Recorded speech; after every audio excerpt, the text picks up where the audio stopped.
तो हेलो दोस्तों, आजकल एक बहुत ज़्यादा वायरल न्यूज़ चल रही है जेफरी एप्स्टेन के बारे में, जो कि लड़कियों का सेक्सुअल ट्रैफिकिंग का धंधा करता था। और उसके साथ कई बड़ी बड़ी हस्तियों के नाम आ रहे हैं, जैसे कि बिल गेट्स और स्टीफन हॉकिंस के बारे में ज़्यादातर, कि वैसी पार्टीज़ में आखिर उसका क्या काम था। तो आज हम जानते हैं चैट जीपीटी की मदद से कि क्या सच है और क्या है अफवाह। तो आजकल एक न्यूज़ वायरल चल रही है जेफरी एप्स्टाइन के बारे में, तो उसके बारे में आज हम जानते हैं। तो बिल्कुल, ये जेफरी एप्स्टाइन के बारे में आसान और समझने लायक कुछ चीज़ें हैं, ये मैं आपको बता रहा हूँ। ठीक है, सो लेट्स स्टार्ट। तो कौन था जेफरी एप्स्टाइन?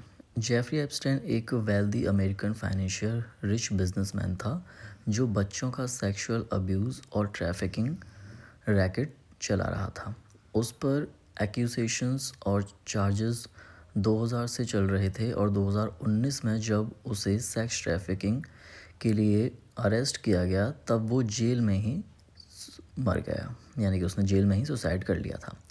तो अब क्या वायरल हो रहा है आजकल, ये जानते हैं। अब उस डिपार्टमेंट ऑफ जस्टिस यानी डीओजे ने रिसेंटली मिलियंस ऑफ डॉक्यूमेंट्स एप्स्टाइन के केस से जोड़े हुए ढूंढे हैं, और उनको पब्लिक करने का प्रोसेस चल रहा है। तो इसलिए मीडिया और लोग इस न्यूज़ को देख रहे हैं। रिलीज़ डेडलाइंस मिस हो रही हैं, क्योंकि बहुत सारे फाइल्स को रिव्यू एंड रिडेक्ट करना ज़रूरी है। ओके, तो अब नेक्स्ट क्वेश्चन, कि उसका एक प्राइवेट एप्स्टेन इसलैंड था, जहाँ बताया जा रहा है कि वहीं पार्टीज़ वगैरह होती थी उसकी, एंड जो उसका धंधा है गर्ल्स ट्रैफिकिंग का, वो भी वहीं होता था। तो इसके बारे में आप क्या कहना चाहेंगे? तो जवाब है कि हाँ, जेफरी एप्स्टेन का प्राइवेट इसलैंड था, जिसका नाम था Little Saint James in US Virgin Island. का नाम बहुत न्यूज़ और रूमर्स में आया है। यहाँ जो सबसे रिलेबल और वेरीफाइड इंफॉर्मेशन है, वो सिंपल और क्लियर एक लाइन में बता देता हूँ कि क्या था यह इसलैंड। एप्स्टाइन ने लिटिल सेंट जेम्स नाम का प्राइवेट इसलैंड कैरिबियन में ख़रीदा था, जिसे लोग मीडिया में पेडोफाइल इसलैंड या एप्स्टाइन इसलैंड के नाम से जानते थे। और एलिगेशंस क्या हैं? कोर्ट डॉक्यूमेंट्स और लॉ सूट्स में कहा गया है कि एप्स्टाइन ने इस इसलैंड को सेक्स ट्रैफिकिंग और सेक्सुअल अब्यूज़ के लिए यूज़ किया, जहां वो और उसके एकम्प्लिस यंग वुमेन और अंडर एज गर्ल्स को लाकर उनके साथ अब्यूज़ करते थे। ठीक है, तो ये काम होता था उसके प्राइवेट इसलैंड पर। ओके, और इस इसलैंड और जॉफरी एप्स्टाइन के साथ कई बड़ी हस्तियों के फ़ोटोज़ भी लीक हो रहे हैं आजकल, जैसे डोनाल्ड ट्रंप हो गया, स्टीफन हॉकिंस, माइकल जैक्सन और भी। तो क्या ये सब भी उस धंधे में जॉफरी के साथ थे, क्या इन्हें बस पार्टीज़ में शामिल होते देखा गया है? तो इसका जवाब है कि बिल्कुल, ये जो लीक्ड फ़ोटोज़ और लिस्ट वायरल हो रही है, उनको समझना ज़रूरी है, फैक्ट और स्पेकुलेशंस में फ़र्क करके। तो सबसे पहले जानते हैं कि फ़ोटोज़ में सेलिब्रिटीज़ क्यों दिख रहे हैं। जस्टिस डिपार्टमेंट या यूएस कांग्रेस की कुछ रिपोर्ट्स और फोटोज़ लिस्ट में Trump, bill Clinton, Bill Gates, Michael Jackson जैसे लोग एम्स्टाइन के साथ एक फ्रेम में दिख रहे हैं। लेकिन ये सिर्फ फ़ोटोज़ हैं, जो लाइफस्टाइल इवेंट, पार्टीज़ या मीटिंग के हो सकते हैं। इसका मतलब ये लोग सेक्स ट्रैफिकिंग या इलीगल एब्यूज़ में इन्वॉल्व थे। ये जस्टिस प्रोसेस ने प्रूव नहीं किया है अभी तक। और अब ट्रंप का क्या केस है, उसके बारे में जानते हैं कि डोनाल्ड ट्रंप का फ़ोटो एप्स्टाइन के डॉक्यूमेंट्स में है, और उसका रिलेशन एक्यूटेंस ओल्ड फ्रेंडशिप था। ट्रंप ने खुद कहा है कि उनका संबंध 2000 के अर्ली ईयर्स तक था, और उन्होंने कहा वो एप्स्टाइन के क्रिमिनल एक्ट से अनजान थे।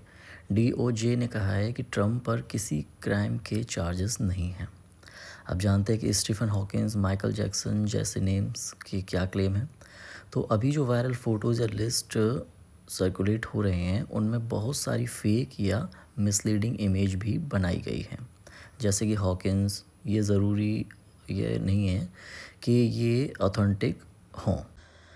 ओके, तो नेक्स्ट क्वेश्चन है कि खासकर जॉफरी की उन पार्टीज़ में ट्रम्प के फ़ोटोज़ उस टाइम के हैं जब वहाँ बहुत सारी अंडर 18 लड़कियाँ हैं।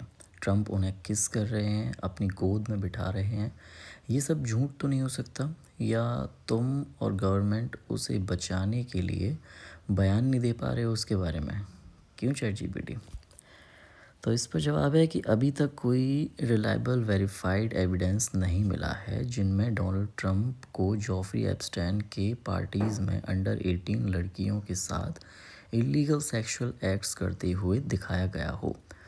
जो वायरल फ़ोटो सोशल मीडिया पर चल रहे हैं बहुत सारे फेक एआई जनरेटेड या मैनिपुलेटेड इमेज हैं जिन्हें फैक्ट चेकर्स ने डिबंक किया है।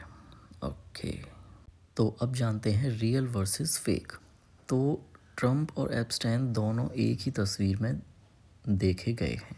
ये ऑथेंटिक फ़ोटोज़ जैसे 1990s में लिए गए ग्रुप फ़ोटोज़ और रूटर्स और डीओजे ने कंफर्म किया है, लेकिन उन्हें माइनर्स नहीं दिख रहे हैं।